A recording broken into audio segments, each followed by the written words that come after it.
Salam sejahtera dalam kasih Tuhan Yesus Kristus. Kita berjumpa pada penayangan perdana untuk kita belajar bersama-sama tentang kebenaran firman Tuhan. Sebelumnya mari kita menyanyikan terlebih dahulu satu lagu yang berjudul Yesus Kau Kebenaran.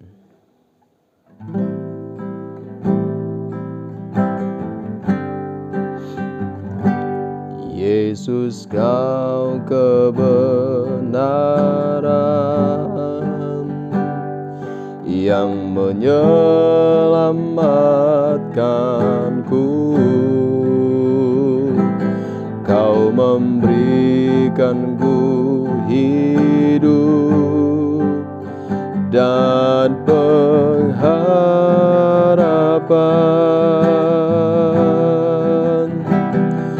Ku ikut kehendak-Mu, ku perlu anugerah-Mu. Ku nyatakan janjiku kepadamu.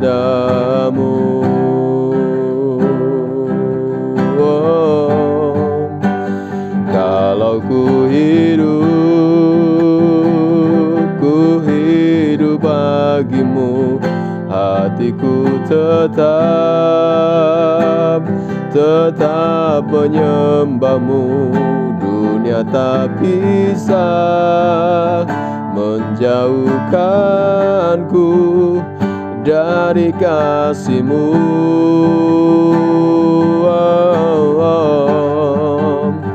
Selama ku hidup bagimu, mataku tetap memandang-Mu. Dunia tak bisa menjauhkanku dari kasih-Mu.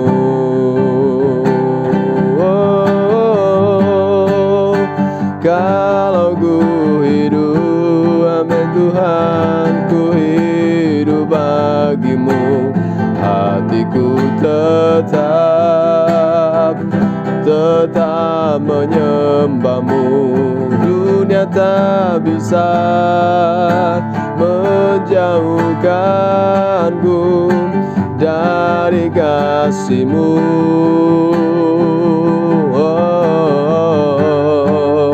Selama ku hidup bagimu, hatiku tetap menyembah-Mu. Dunia tak bisa menjauhkanku dari kasih-Mu.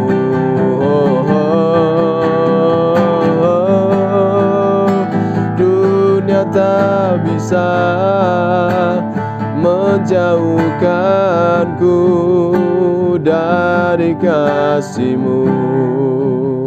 Mari kita berdoa. Terima kasih Tuhan buat hari yang indah yang Engkau berikan dalam kehidupan kami. Biarlah kami boleh menyadari bahwa Engkaulah kebenaran Tuhan. Dan ajari kami untuk berdiri di dalam kebenaran yang Engkau berikan dalam hidup kami. Agar kami boleh mengetahui penyertaan pemeliharaan-Mu terjadi dalam hidup kami. Sebentar kami akan merenungkan firman-Mu. Tuhan tolong hidup kami. Beri hati yang memahami firman-Mu, untuk kami lakukan firman-Mu. Di dalam nama Tuhan Yesus, haleluya, amin. Bapak Ibu Saudara, di hari ini kita akan mempelajari tentang bagaimana kita bertindak di atas kebenaran. Kita harus berani di atas kebenaran.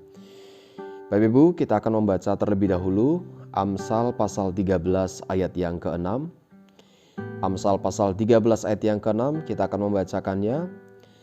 Demikian firman Tuhan, kebenaran menjaga orang yang saleh jalannya, tetapi kefasikan mencelakakan orang berdosa.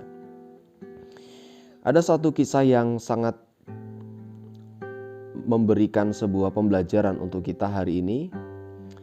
Kalau Bapak Ibu bisa membaca di dalam 2 Raja-Raja pasal 18 ayat yang ke-1 sampai yang ke-8, di sana ada satu kisah tentang seorang raja. Dia masih muda, masih berusia 25 tahun. Tetapi dia adalah salah satu raja di Yehuda yang hidup benar di hadapan Tuhan. Dan dia disebut sebagai raja yang sebelum dan sesudahnya tidak ada siapapun yang benar seperti dia. Ia menghancurkan bukit-bukit pengorbanan, tempat di mana bangsa Yehuda saat itu mempersembahkan korban kepada Tuhan yang tidak mereka kenal. Ia menghancurkan, meremukkan tugu-tugu berhala, penyembahan kepada ilah-ilah Allah lain. Ia menebang tiang-tiang berhala, dan ia pun menghancurkan ular tembaga yang pernah dibuat Musa, yang pada masa itu menyelamatkan bangsa Israel dari sengatan ular-ular yang dikirimkan oleh Tuhan sebagai tulah atas bangsa Israel. Tetapi tiang ular tembaga tersebut diberi nama Nehustan, kemudian disembah.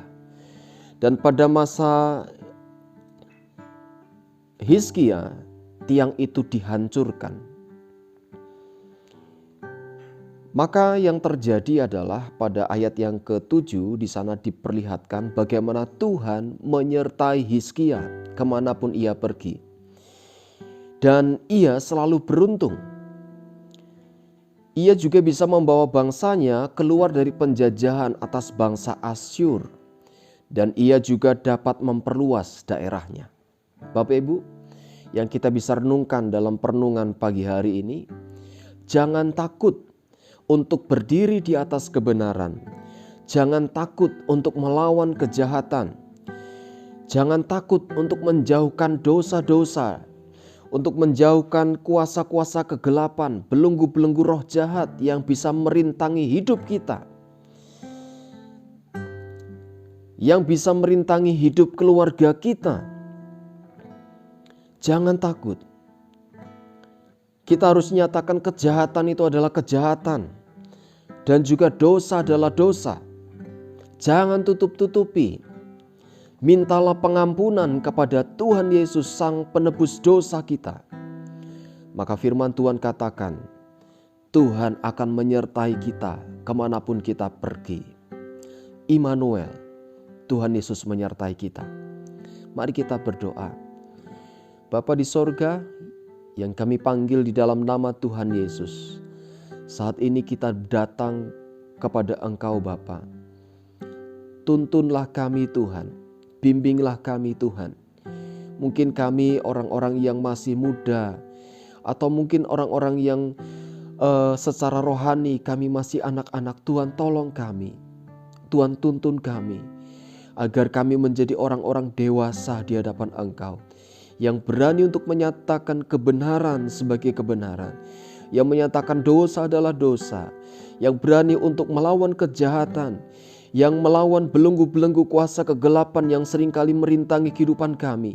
Dan saat ini kami mau berdoa di dalam nama Tuhan Yesus, kiranya kuasa Roh Kudus-Mu mengalir menyatakan atas hidup kami. Kuasa kekuatan untuk kami boleh berbakti mempermuliakan nama Engkau.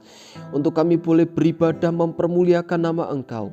Menjauhkan dari segala hidup kami hal-hal yang jahat, hal-hal dosa yang tidak berkenan di dalam nama Tuhan Yesus. Ajar kami taat dan setia kepada Engkau Bapa. Ini menjadi ucapan syukur kami kepada Engkau Tuhan. Bimbinglah kami sepanjang hari ini. Tuntunlah kehidupan kami dalam jalan kebenaran-Mu Tuhan. Agar kami bertindak benar di hadapan Engkau. Terima kasih buat hari ini. Kami akan siap menjalani kehidupan kami. Dan kami peralaskan doa kami ini dengan iman percaya di dalam nama Tuhan Yesus Kristus. Haleluya. Amin. Selamat pagi, selamat beraktivitas. Tuhan Yesus memberkati.